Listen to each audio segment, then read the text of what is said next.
আসসালামু আলাইকুম সুপ্রিয় দর্শক, চলে আসলাম আজকের আরও একটি খুবই গুরুত্বপূর্ণ আবহাওয়ার আপডেট নিয়ে।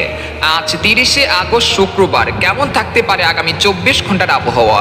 বাংলাদেশ থেকে শুরু করে ভারতের আসাম, মেঘালয় এবং উত্তর থেকে দক্ষিণবঙ্গ ও ত্রিপুরা রাজ্যে আগামী 24 থেকে 48 ঘন্টার মধ্যে যেসব জেলাগুলোতে বৃষ্টি বা ভারী বৃষ্টিপাতের সম্ভাবনা রয়েছে এবং বর্তমানে যে আর্দ্রতাজনিত অস্বস্তি ব্যবসা গরম বৃদ্ধি পেয়েছে সেটা কতদিন পর্যন্ত অব্যাহত থাকতে পারে এবং বঙ্গোপসাগরে তৈরি হতে যাচ্ছে লঘুচাপ যেটা পরবর্তীতে নিম্নচাপে রূপ নিতে পারে, এর প্রভাব কি বাংলাদেশ এবং পশ্চিমবঙ্গে পড়বে কিনা সে বিষয়ে বিস্তারিত জানতে হলে ভিডিওটি প্রথম থেকে শেষ পর্যন্ত দেখতে থাকুন। এছাড়া আরব সাগরে তৈরি হতে যাচ্ছে একটি ঘূর্ণিঝড় যার নাম হতে পারে ঘূর্ণিঝড় আসনা। এই ঘূর্ণিঝড় কি বাংলাদেশ এবং ভারতে পড়বে কিনা এর প্রভাব সে বিষয়ে বিস্তারিত জানিয়ে দেব। আর আপনি কোন জেলা থেকে আমাদের আবহাওয়ার খবরটি দেখছেন অবশ্যই আপনার জেলার নামটি আমাদের কমেন্ট বক্সে জানিয়ে দিবেন। আর সবার আগে সবার প্রথম সঠিক আবহাওয়ার খবর জানতে আমাদের চ্যানেলটিকে সাবস্ক্রাইব করে রাখুন। এবার জেনে নেওয়া যাক এক নজরে। বন্ধুরা, এই মুহূর্তে আমরা সরাসরি বায়ু মোড়ে চলে আসলাম। এখানে আমরা দেখতে পাচ্ছি যে দুই সাগরে দুইটি নিম্নচাপ দেখা যাচ্ছে, একটি আরব সাগরে তৈরি হয়েছে আর একটি বঙ্গোপসাগরে। তবে আমরা বঙ্গোপসাগরটি আগে জানাচ্ছি। আমরা দেখতে পাচ্ছি যে বঙ্গোপসাগরে যে একটি ঘূর্ণাবর্ত সৃষ্টি হয়েছে সেটা পরবর্তীতে নিম্নচাপ বা লঘুচাপে রূপ নিতে পারে, আর এটি ভারতের বিশাখাপট্টনম এবং দক্ষিণ উড়িষ্যা আঘাত আনার সম্ভাবনা রয়েছে। তবে এর প্রভাবে কি বাংলাদেশ এবং পশ্চিমবঙ্গে কি ভারী বৃষ্টিপাত বা কোনো ঝড় তুফানের সম্ভাবনা রয়েছে কিনা সেটা আপনাদেরকে জানাচ্ছি। আমরা দেখতে পাচ্ছি যে এই ঘূর্ণাবর্তটি আগামীকাল 31শে আগস্ট রাতের দিকে ভারতের উড়িষ্যা বা অন্ধ্র উপকূল বা দক্ষিণ উড়িষ্যা উপকূলে আঘাত আনতে পারে। পর এটি 1 সেপ্টেম্বর ভারতের বিশাখাপট্টনম বা ভারতের দক্ষিণ উড়িষ্যা উপকূলে আঘাত আনতে পারে। এর প্রভাবে যেটা হতে পারে যে খুলনা বরিশাল বিভাগে দুই একই স্থানে কয়েক দফা হালকা মাঝারি বৃষ্টিপাতের সম্ভাবনা রয়েছে। তবে আপাতত ভারী বৃষ্টিপাত বা কোনো রকম দুর্যোগের কোনো সম্ভাবনা নেই। তবে এর প্রভাবে আগামী 1 সেপ্টেম্বর বঙ্গোপসাগর কিছুটা উত্তাল থাকতে পারে, তবে এতে কোনো সমস্যা হবে না ইনশাল্লাহ। এছাড়া আমরা দেখতে পাচ্ছি যে আরব সাগরে যে ঘূর্ণাবর্তটি সৃষ্টি হয়েছে সেটা বর্তমানে নিম্নচাপে রূপ নিয়েছে, যার প্রতি ঘন্টায় যার বাতাসের গতিবেগ থাকছে ঘন্টায় 40 থেকে 45 কিলোমিটার বা এর থেকেও 60 কিলোমিটার পর্যন্ত গতিবেগ উঠে যাচ্ছে।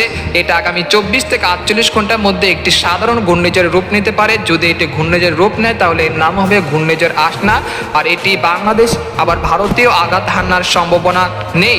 তবে এই ঘূর্ণিঝড়টি ওমানের দিকে আঘাত হানতে পারে। এর প্রভাবে কোনো রকম বৃষ্টি বা ভারী বৃষ্টিপাতের সম্ভাবনা নেই আমাদের এদিকে। তবে আমরা দেখতে পাচ্ছি যে লঘুচাপটি তৈরি হয়েছিল বঙ্গোপসাগরে, সেই লঘুচাপের কারণে আগামী সেপ্টেম্বর মাসের প্রথম সপ্তাহে খুলনা, বরিশাল এবং চট্টগ্রাম বিভাগের কিছু কিছু জায়গায় খুব সামান্য বৃষ্টিপাত হতে পারে। আর দক্ষিণবঙ্গের কলকাতা, আরামবাগ, দুর্গাপুর, শান্তিপুর এই অঞ্চলগুলোতে বিক্ষিপ্ত হালকা মাঝারি বৃষ্টিপাত হতে পারে।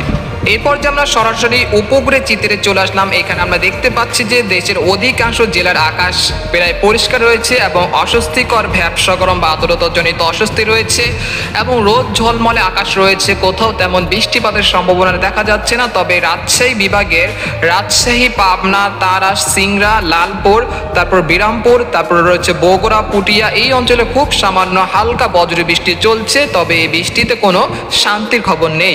তবে আমরা দেখতে পাচ্ছি যে ঢাকা বিভাগের ঢেমরা, তারপর কাপাসিয়া, বাণীস্থলী, নাগপুর, তারপর টাঙ্গাইল এই অঞ্চলের আকাশ আংশিক মেঘলা রয়েছে। তবে বৃষ্টি বা ভারী বৃষ্টিপাতের কোনো সম্ভাবনা দেখা যাচ্ছে না। তবে আগামী দিনে অর্থাৎ আগামী 24 থেকে 48 ঘন্টার মধ্যে যেসব জেলাগুলোতে বৃষ্টিপাত হতে পারে সেই জেলাগুলো আপনাদেরকে দেখিয়ে দিচ্ছি। আগামী 24 থেকে 48 ঘন্টার মধ্যে মূলত কাপাসিয়া, নরসিংদী, কুটিয়াদি, কিশোরগঞ্জ এই অঞ্চলে খুব সামান্য বৃষ্টি বা বজ্র বৃষ্টি হতে পারে আজ দুপুর থেকে রাতের মধ্যে। এছাড়া ব্রাহ্মণবাড়িয়া, তারপর রয়েছে নাসিরনগর, হবিগঞ্জ, তারপর মৌলভীবাজার, কামালগঞ্জ, তারপর বালাগঞ্জ, সিলেট, জয়ন্তাপুর, জগন্নাথপুর, চাকুরিয়া, কুলাউড়া, তারপর হচ্ছে ময়মনসিংহ, নেত্রকোনা এই অঞ্চলে দুই এক স্থানে কিছুটা বজ্র বৃষ্টি হতে পারে আজ দুপুর থেকে রাতের মধ্যে। এছাড়া পার্বত্য চট্টগ্রাম বিভাগের খাগড়াছড়ি, মানিকছড়ি, রাজস্থলী, রাঙ্গামাটি, তারপর রয়েছে ভারতের ত্রিপুরা রাজ্যের উদয়পুর, আমবাসা এই অঞ্চলে বিক্ষিপ্ত আকারে বজ্র বৃষ্টি হতে পারে আজ দুপুর থেকে রাতের মধ্যে। এছাড়া বরিশাল খুলনা বিভাগে তেমন ভারী বৃষ্টিপাতের সম্ভাবনা নেই আগামী 24 থেকে 48 ঘন্টার মধ্যে। আর যে আর্দ্রতাজনিত অস্বস্তিকর ব্যবসা কর্ম রয়েছে সেটা আগামী 1 তারিখ পর্যন্ত অব্যাহত থাকতে পারে। আর এই যে বৃষ্টি বা ভারী বৃষ্টিপাতের সম্ভাবনা তৈরি হতে পারে আগামী 2রা সেপ্টেম্বর থেকে 8ই সেপ্টেম্বরের মধ্যে খুলনা বরিশাল বিভাগে 2-1 স্থানে বিক্ষিপ্ত আকারে বৃষ্টি বা ভারী বৃষ্টিপাত হতে পারে। এছাড়া এই মুহূর্তে কোনো বৃষ্টি বা ভারী বৃষ্টিপাতের সম্ভাবনা নেই।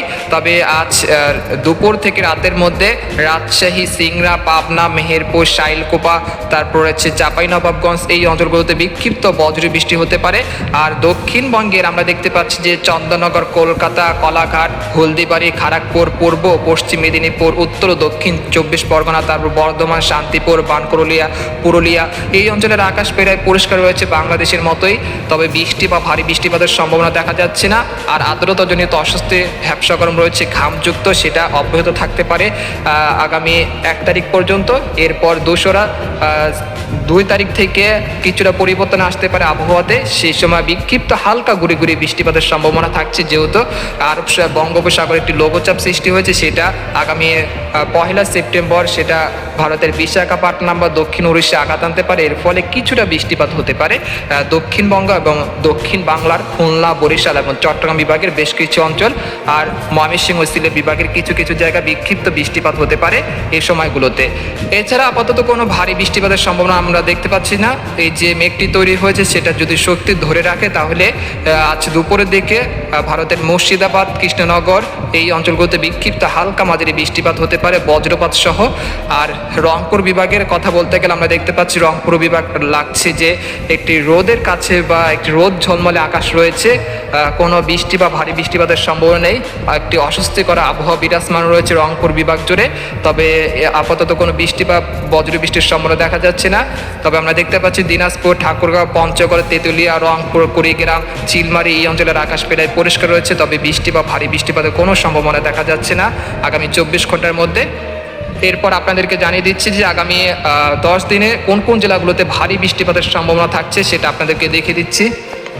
আপনারা দেখতে পাচ্ছেন যে আগামী 24 থেকে 48 ঘন্টার মধ্যে সবচেয়ে বেশি বৃষ্টিপাতের সম্ভাবনা রয়েছে দেশের উত্তর অঞ্চল, ময়মনসিংহ, তারপর তিরিশাল, তারপর রয়েছে জামালপুর, ফুলপুর, তারপর নেত্রকোনা, কিশোরগঞ্জ, তারপর হচ্ছে হাবিবগঞ্জ, তারপর মৌলভীবাজার, কামালগঞ্জ, কোলাউয়ারা, বালাগঞ্জ, পাললেখা, চাকুরিয়া, সিলেট, জয়ন্তাপুর, তারপর হচ্ছে সুনামগঞ্জ এই অঞ্চলে খুব সামান্য বৃষ্টিপাত বা হালকা মাঝারি বৃষ্টিপাত হতে পারে বজ্রপাত সহ আগামী 24 থেকে 48 ঘন্টার মধ্যে। আর রংপুর বিভাগে আজ রাতের দিকে বিক্ষিপ্ত আকার মেঘ তৈরি হয়ে কিছুটা বৃষ্টি বা বজ্র বৃষ্টি হতে পারে রংপুর, দিনাজপুর, তারপর গাইবান্ধা, ঠাকুরগাঁও, পঞ্চগড়, তেঁতুলিয়া, কুড়িগ্রাম এই অঞ্চলগুলোতে বিক্ষিপ্ত হালকা মাঝারি বৃষ্টিপাত হতে পারে আজ রাতের দিকে। এছাড়া আমরা দেখতে পাচ্ছি যে খুলনা, বরিশাল তেমন বৃষ্টিপাতের সম্ভাবনা নেই। আর দক্ষিণবঙ্গে 2-1 স্থানে উপকূলের কিছুটা বৃষ্টিপাত হতে পারে, যেটা পরিমাণ খুবই সামান্য। আর পার্বত্য চট্টগ্রাম বিভাগে হালকা মাঝারি বৃষ্টিপাত হতে পারে আগামী 24 ঘন্টার মধ্যে। এরপর আমরা দেখতে পাচ্ছি যে পরবর্তী 5 দিনে দেশের দক্ষিণ অঞ্চলে কিছুটা বৃষ্টিপাত বৃদ্ধি পেতে পারে খুলনা, বরিশাল বিভাগে। এরপর পরবর্তী 10 দিনে আমরা দেখতে পাচ্ছি যে দেশের উত্তরাঞ্চল, ময়মনসিংহ, সিলেট এবং রংপুর বিভাগে আবারও বৃষ্টিপাত বা ভারী বৃষ্টিপাতের সম্ভাবনা থাকছে সেপ্টেম্বর মাসের প্রথম সপ্তাহ দিকে। এছাড়া আপাতত কোনো ভারী বৃষ্টিপাতের সম্ভাবনা দেখা যাচ্ছে না। তো এই ছিল একটি খবর। তো আজকের মতো এখানে বিদায় নিলাম, দেখা হবে পরের ভিডিওতে। সেই পর্যন্ত আমাদের সাথে থাকুন, ধন্যবাদ।